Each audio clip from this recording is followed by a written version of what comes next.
Athii nĩ mekorire hatĩka-inĩ matakumenya wa gwĩka thutha wa kũnyitwo nĩ ũndũ wa kũhũthĩra ngari cia kĩũmbe iria itetĩkĩrĩtio gũkorwo igĩkua athii.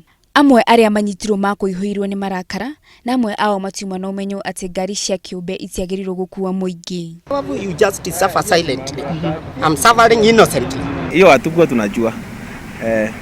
Lakini tunaamini tutafika. Lakini tumejua leo.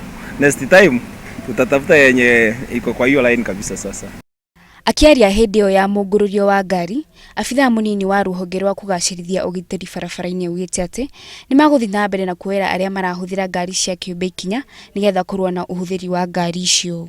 As we approach the festivity period, a number of Kenyans tend to use the illegal private vehicles, and that's why we're here to discourage them. We want to advise Kenyans to ensure that they use the public service vehicles which have been regulated. These private vehicles contribute that 4% of our fatalities. Mũngũrũrio wa ngari ũratanywo gũthiĩ na mbere taũni-inĩ itiganĩte ta Nakuru, Eldoret, Tigoni na Naivasha. Ngĩribotera Inooro TV, njĩtagwo Wangari wa Njoroge.